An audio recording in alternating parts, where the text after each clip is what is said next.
Com uma atuação muito abaixo do seu miolo de zaga, o Corinthians é derrotado pelo Botafogo no Rio de Janeiro.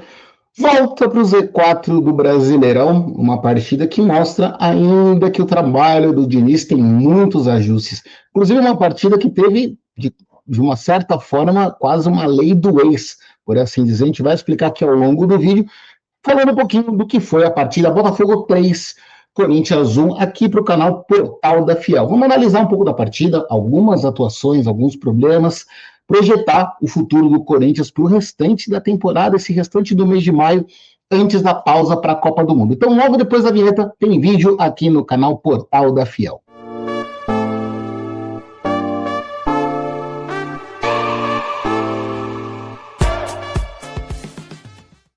Sejam todos bem-vindos, sejam todas bem-vindas. Canal Portal da Fiel de corintiano para corintiano, de corintiano para corintiana. Sem muita enrolação, falar da derrota pesada do Corinthians fora de casa, placar de 3-1, com hat-trick, com Arthur Cabral comendo a bola. O Arthur Cabral, acho que a gente já pode começar falando sobre essa parte do vídeo, que chegou a uma importante marca, né, no campeonato, já vem se destacando aqui no Campeonato Brasileiro com 7 gols marcados.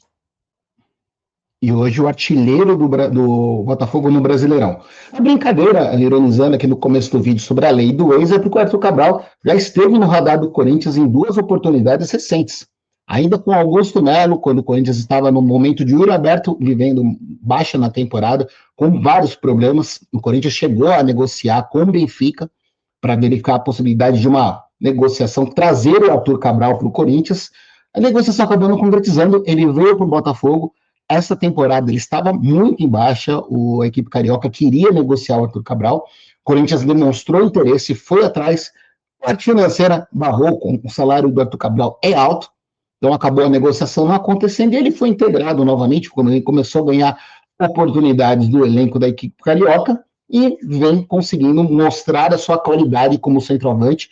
Não é um jogador que tem muita qualidade, um jogador de extrema técnica, mas é um goleador, e o Corinthians sofreu com isso, sofreu 3 gols dele, gol de fora da área, um golaço de fora da área, que para mim o Hugo Souza não falhou também, já vou citar nesse ponto, mas falar também, acho que a atuação do Arthur Cabral merece os elogios, mas a defesa do Corinthians acabou sofrendo muito. O Diniz acabou não inventando, com méritos ele tira o André do time, o André já vinha jogando mal, além das expulsões, também já vinha atuações ruins, vai para o banco de reservas, ele começa com o Carrijo ali no meio de campo, e na zaga, no lugar do Gabriel Paulista, a entrada do André Ramalho, também nada excepcional. Nada excepcional na escalação, porque na atuação, o André Ramalho puxou para baixo o nível da defesa do Corinthians. Foi uma atuação muito ruim do zagueiro. É um zagueiro que eu gosto, que fez boas partidas já com a camisa do Corinthians em 2000, quando chegou ao timão, mas em 2025 eu cheguei a falar em vários vídeos lá em outro canal para outros trabalhos aqui como jornalista, citando que para mim o André Ramalho, inclusive, demorou a estrear na última temporada. Vem mal também em 2026, não vem com boas atuações, tanto que hoje é reserva do Gabriel Paulista. Foi mal, mas eu acho longe também de que alguns torcedores falaram que hoje o André Ramalho estaria pior que o Kaká. Esquece, o Kaká tá jogando bem no Vitória, deixa ele lá no Vitória, tomara que se consagre e seja vendido, quando a gente consiga tirar um bom dinheiro, porque o Kaká não deu certo no Corinthians. O André Ramalho foi importante, ainda dá para recuperar, ele ainda pode fazer bons jogos, mas precisa se recuperar tecnicamente. Contra o Botafogo foi um show de horrores o que o André Ramalho fez e puxou a atuação para baixo, o Gustavo Henrique sofreu muito. Meio de campo acabou tendo muitos problemas na marcação, mas o Corinthians conseguiu criar. Então, ao contrário de outros jogos, a gente viu o Corinthians conseguindo ter uma atuação ofensiva de mais qualidade, criando muitas chances. Não ofereceu tanto perigo, né? Mas a gente tem alguns números importantes fazendo aqui. Olha aqui, o Corinthians finalizou mais que o Botafogo, foram 20 chutes contra 13 da equipe carioca. Mas a mira, o alvo foi bem abaixo, 2 chutes no gol contra 6 do Botafogo. O Corinthians teve mais posse de bola, o Corinthians teve mais passes e teve mais precisão, quase 90% de passes. O Botafogo errou muitos passes e o Corinthians chegou a ter um pouco do controle do jogo. Controle do jogo não, mas chegou a ter um jogo equilibrado. Principalmente no primeiro tempo, né? Sofre o gol, busca o empate, toma o segundo gol, faz o segundo gol, mas aí também, para mim, acho que o gol foi corretamente anulado.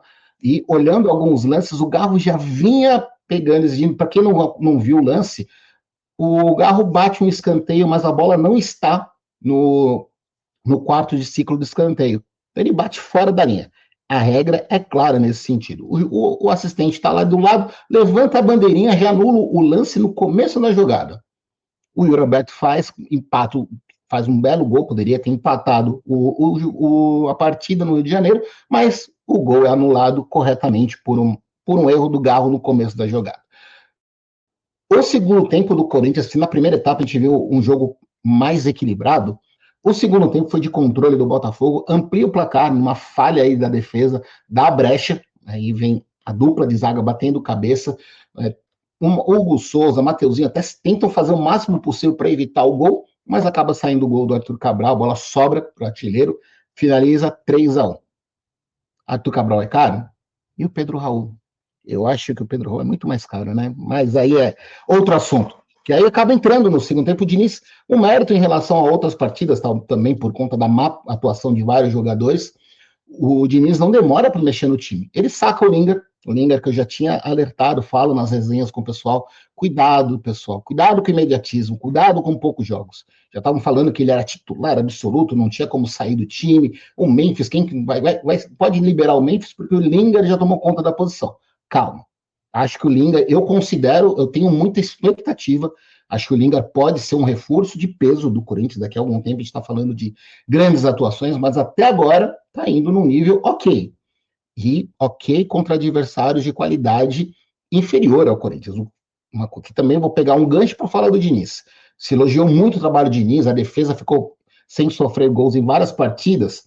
A partir do momento que começou a pegar alguns adversários mais complicados, quando a gente tomou 2 gols contra o Botafogo, contra o São Paulo, e tomou 3 contra o Botafogo. A Corinthians era para ter a melhor defesa do campeonato com 13 gols sofridos, hoje tem 18. E por conta do saldo, do número de gols sofridos, o Corinthians terminou a rodada na zona de rebaixamento. Então, também tem que se adotar um pouco de cautela. Quem entrou no segundo tempo para mim não me agradou. O Caio César, acho que entrou fazendo fumaça, mas sem conseguir objetividade. Dieguinho, Pedro Raul, eu deixo quieto, nem comento sobre isso. O André também entrou sem fazer nada. O Roberto na entrega tática, mas também perdeu, não estava tão preciso na finalização, mas também não acho que foi culpa dele. Inclusive, falando da defesa, que para mim acho que teve alguns problemas, tenho que citar. Quando é para criticar, eu critico, quando é para elogiar, eu elogio. Já comentei, fiz análises falando sobre isso também, já tem análise aqui no canal Portal da Fiel sobre a parte do Mateuzinho, uma parte tática, e eu questiono muito o lateral direito do Corinthians, porque dificilmente eu vejo ele chegando até a linha de fundo para fazer um cruzamento para os atacantes, que é o manual de lateral. O lateral ofensivo tem que chegar na linha de fundo para cruzar, porque é a melhor condição de finalização para os atacantes, de frente para o gol, não da intermediária, como normalmente o Mateuzinho faz. Mas contra o Botafogo, ele conseguiu chegar a algumas boas jogadas, fez bons cruzamentos. Então, méritos, acho que o Mateuzinho ofensivamente foi um dos caras que acabou se destacando. Foi uma válvula de escape importante ali pelo lado direito do ataque corintiano. Mas uma atuação ruim, no momento que o Timão podia ter subido bem na tabela, e esse é um ponto que a gente pode trazer aqui, o Corinthians terminou, como citei, na zona de rebaixamento, com 18 pontos, se segue com 18 pontos, chegou a sair do Z4 com a derrota o Santos, perdeu na Neoquímica Arena para o Coritiba pelo placar de 3-0. O Corinthians, se tivesse perdido só por um gol de diferença, terminaria a rodada fora do Z4. Como tomou 3-1, o Corinthians cai no Z4, tem a mesma campanha do Santos, 18 pontos, 16 partidas, 4 vitórias, 6 empates, 6 derrotas, mas o ataque do Corinthians fez 7 gols a menos que o ataque santista. E aí, por conta disso, a diferença de gols marcados, o Corinthians termina a rodada na zona de rebaixamento. E a gente olhando a tabela, olha o que poderia ter acontecido. Poderíamos estar falando do Corinthians na 12ª colocação. Ainda estaria na segunda parte da tabela, mas abriria já subiria importantes posições ao final da rodada. Não foi isso que aconteceu. Tem questão de trabalho, eu tenho muita cautela para analisar ainda o trabalho do Diniz. Para mim é um trabalho que ainda está no começo. Ele não teve tempo para treinar. A gente está falando, Flávio, mas já tá. Não, o que ele teve é treino, descansa, joga, recuperação. Não teve um tempo realmente de treinos, que vai acontecer na pausa da Copa do Mundo. O Corinthians entra de férias, volta das férias, vai ter um tempo de treinamentos. A partir daí, eu vou olhar com mais calma o trabalho do Diniz. Não critico nesse momento, mesmo por conta da atuação, que não foi boa contra o Barra, atuação contra o São Paulo, que teve os problemas defensivos, e agora contra o Botafogo. Tem coisas para serem criticadas, coisas para serem ajustadas, mas eu não vou achar que o Diniz é o grande culpado disso, não dá para falar nada. Como também eu não falava lá atrás que o Diniz já tinha resolvido o Corinthians quando começou uma sequência de bons resultados. Muita calma por conta dos adversários que o Timão enfrentou. Pegou dois adversários de mais peso, São Paulo e Botafogo, já apresentou problemas. Então a gente vai olhar isso mais para frente. E aí a gente deixa claro o recado, né, para vocês, pessoal. Gostou do conteúdo? Gostou do material aqui? Gostou do conteúdo do canal Portal da Fiel? Deixa aqui o seu like, se inscreve aqui no canal, comenta, compartilha com os amigos, para trocarmos ideias em próximos vídeos e próximas lives aqui no canal. Um forte abraço.